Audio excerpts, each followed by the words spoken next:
United States President Donald Trump's tariff actions targeting Canada, Mexico, and China have intensified the global trade debate. As you know, Canada and Mexico are facing 25% tariffs, while certain Chinese goods have been hit with duties as high as 60%.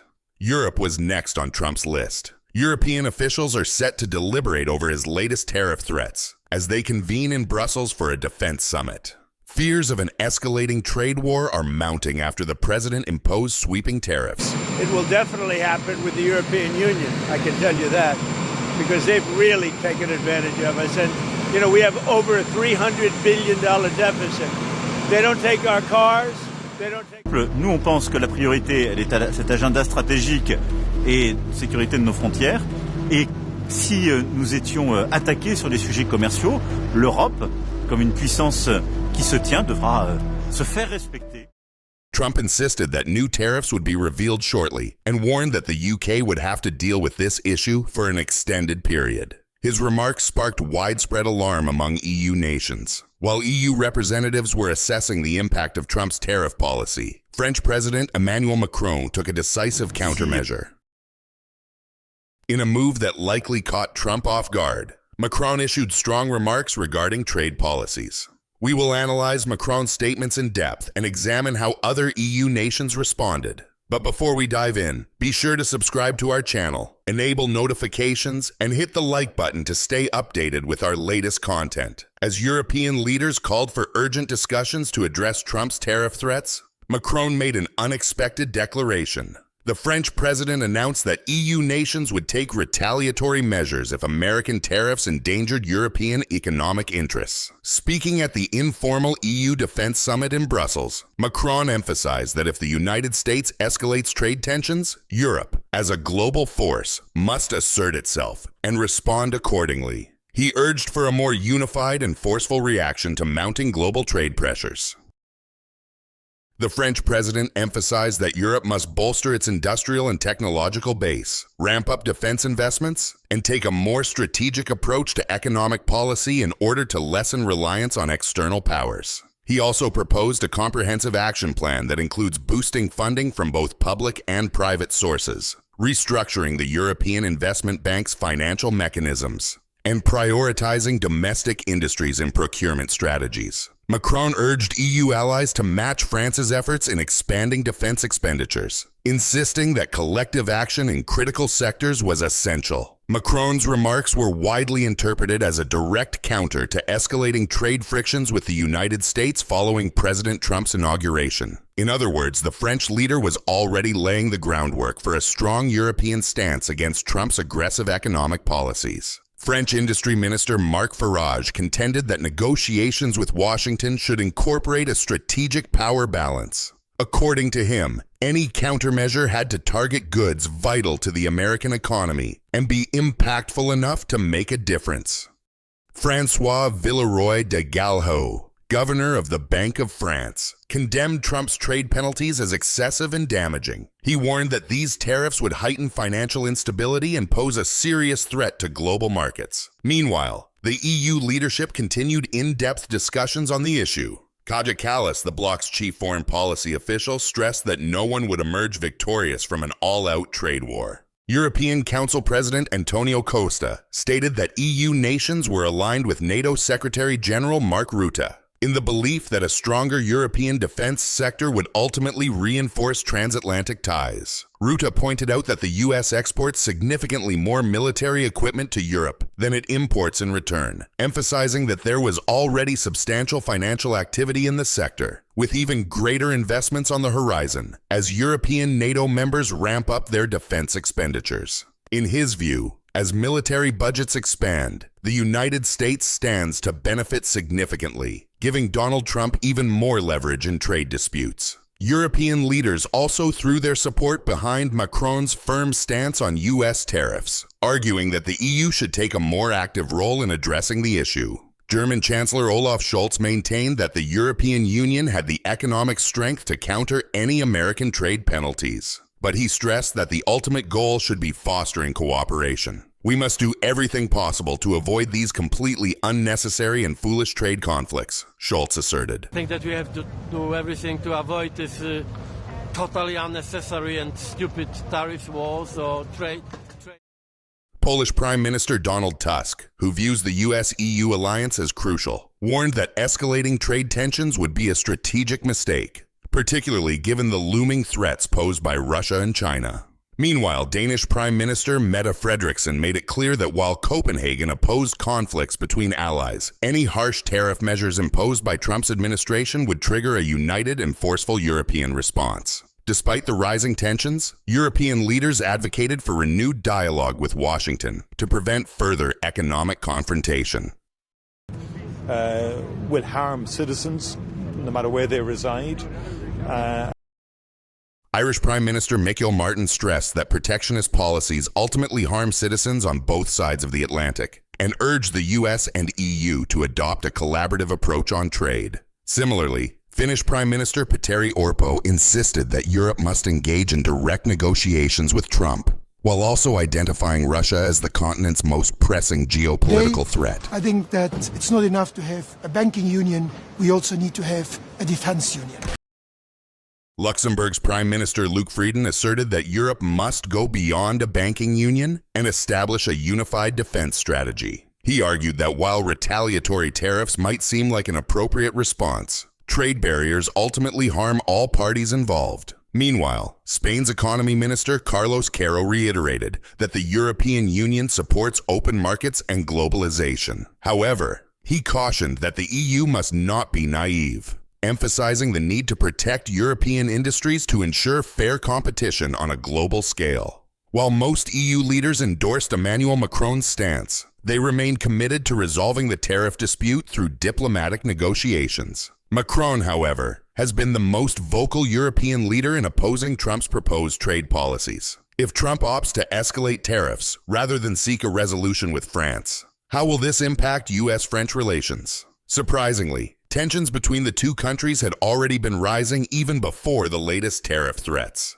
On his first day back in office, Trump signed executive orders pulling the US out of the Paris Climate Agreement and the World Health Organization. These decisions signaled a stark shift in US-France relations, reinforcing an already growing divide. The two nations had previously enjoyed closer ties, particularly in 2007, when Nicolas Sarkozy took office as France's president. Nicknamed Sarko the American, Sarkozy openly embraced his pro-US stance at the time. However, relations steadily worsened in the years that followed. On July 12, 2017, Trump visited France at Macron's invitation, marking a temporary diplomatic high point. But by April 2018, tensions resurfaced after Macron addressed the U.S. Congress, urging Washington to reconsider its withdrawal from the Paris Climate Agreement. In response, Congressman Thomas Massie labeled Macron a socialist, militarist, globalist, and science alarmist.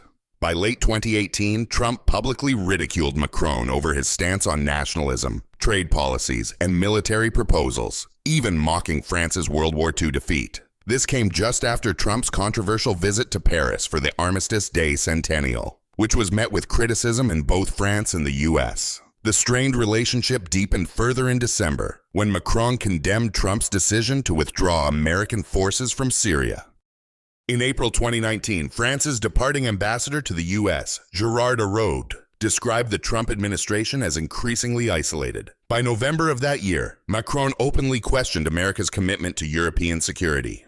Now, Trump's latest decision to impose tariffs on the EU has further exacerbated tensions between Washington and Paris. While the relationship between the two nations has been turbulent, this latest trade move could prove detrimental to both economies. To fully grasp the potential consequences, it's crucial to examine the economic ties that existed before Trump's tariff announcement. Prior to this decision, France and the U.S. maintained a strong, mutually beneficial economic partnership. Following the post-pandemic recovery, trade between the two nations surged, hitting record levels in 2022. However, in 2023, total trade volume declined, largely due to falling energy prices and a decrease in French exports of beverages and cruise ships. Despite this downturn, overall trade remained higher than pre-pandemic levels. According to French customs data, total trade in goods between the U.S. and France reached $97 billion in 2023, marking a $12.4 billion drop from the previous year.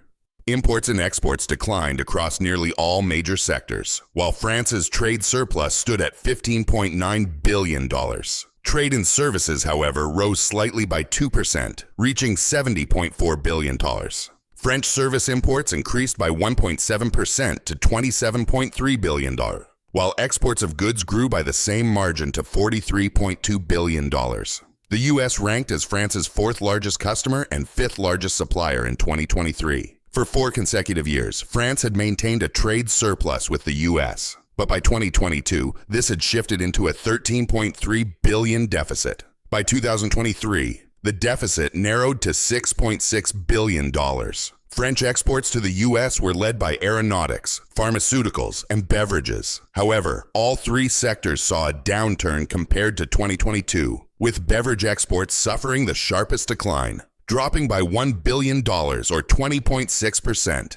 Additionally, cruise ships, general-purpose machinery, and cosmetics all recorded significant drops in exports. Despite fluctuations, trade relations between the U.S. and France had remained stable, free from major political disruptions. However, Trump's tariff escalation could introduce fresh economic instability, potentially forcing France to reconsider its trade alliances. This raises an important question. If France seeks alternative economic partnerships, which country would it prioritize over the United States? China has emerged as a strong candidate. In recent years, French-Chinese relations have strengthened significantly through high-level dialogues, trade agreements, and diplomatic cooperation. A major turning point came in April 2023 when President Emmanuel Macron visited Beijing, marking a new phase in Sino-French engagement.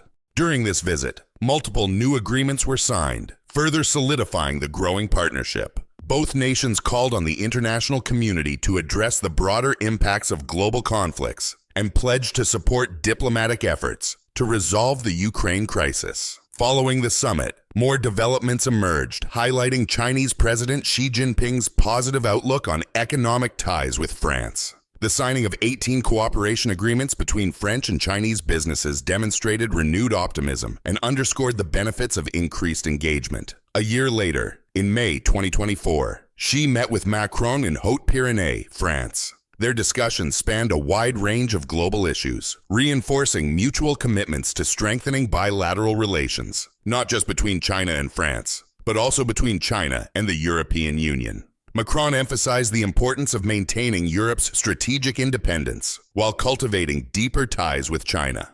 In turn, Xi reaffirmed China's commitment to national unity and cultural exchanges with France, underscoring a shared effort to foster collaboration and promote global stability. These recent events highlight the growing significance of Sino-French relations on the international stage. Historically, however, interactions between the two nations have been more complex. As early as the 17th century, France and China engaged in trade and diplomacy, though relations evolved dramatically over time. During the 19th and early 20th centuries, France was deeply involved in Chinese trade, but diplomatic ties deteriorated after France recognized Taiwan. Midway through the 20th century, official relations were suspended. In 1964, diplomatic ties were re-established. And since then, both nations have engaged in frequent high-level discussions, forming agreements that have strengthened their partnership. Despite political and ideological differences, obstacles between the two countries have become less pronounced in recent years. A major milestone came in 2004 with the establishment of the Franco-Chinese Strategic Partnership, which aimed to foster cooperation in trade, business, culture, and education. This initiative helped pave the way for broader collaboration. A particularly significant moment arrived in 2015 when China and France signed a joint declaration on climate change, reaffirming their shared commitment to tackling global warming and promoting sustainable development. This joint declaration played a key role in shaping negotiations for the Paris Climate Agreement later that year. Since taking office in 2017, French President Emmanuel Macron has prioritized strengthening economic and cultural ties with China, recognizing its importance to France's economic growth and global influence. During his first official visit to China in January 2018, Macron signed multiple agreements covering nuclear energy, agriculture, and tourism. He also urged China to address trade imbalances and market access issues while advocating for closer EU-China cooperation. Despite challenges such as the COVID-19 pandemic and France's initial hesitation toward China's Belt and Road Initiative, economic ties between the two nations have continued to expand. By 2019, China had become the largest foreign investor in France. That same year, both governments signed agreements covering green finance, intellectual property rights, and civil aviation. Bilateral trade reached unprecedented levels by 2021, reflecting the deepening economic connection. According to China's Ministry of Commerce, trade between the two nations has surged nearly 800-fold since diplomatic relations were formally established. By 2023, total trade had reached $78.9 billion, making China France's most significant trading partner. United Nations Comtrade database suggested a potential shift in trade dynamics, with Chinese imports from France also showing notable increases. Leading Chinese exports to France in 2023 included electrical and electronic equipment, industrial machinery, energy components, furniture, lighting,